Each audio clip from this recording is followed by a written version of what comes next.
చప్పట్లు కొడితే వారికి కూడా కాస్త వచ్చిన వారికి 2 కుర్చీలు ఏర్పాటు చేయడం ఈ అవార్డు యొక్క ప్రత్యేకత. తదుపరి కామన్ల సుందర్ గారు రెడీగా ఉండాలి. ఇప్పుడు అవార్డు స్వీకరిస్తున్నటువంటి వారు ఎస్కే నాగుల్ మీరా గారు, రైటర్ అండ్ యాక్టర్ గా ఎంతో పేరు తెచ్చుకున్నారు.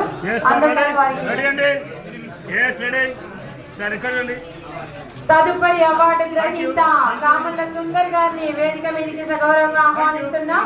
ప్రభుత్వ ఉపాధ్యాయులుగా వృత్తిపరంగా బాధ్యతలు నిర్వహిస్తూనే నటులు, గాయకులుగా కళారంగానికి సేవ చేస్తున్నందుకు గాను వారికి ఈ అవార్డుని ఇవ్వడం జరుగుతోంది. స్వర్ణనంది పురస్కారాన్ని స్వీకరించడానికి కామన్ల సుందర్ గారిని వేదిక మీదికి సగౌరవంగా ఆహ్వానిస్తున్నాం. కళానుకరణ దురంధర అవార్డు భవిష్యత్తు ప్రత్యేక అభినందన తెలియజేస్తున్నాము. కళానుకరణ దురంధర అవార్డు పొందిన మిమిక్రీ భవిష్యత్తు ప్రత్యేక అభినందనలు. మా కూతురు కృష్ణ కూడా ప్రత్యేక అభినందనలు.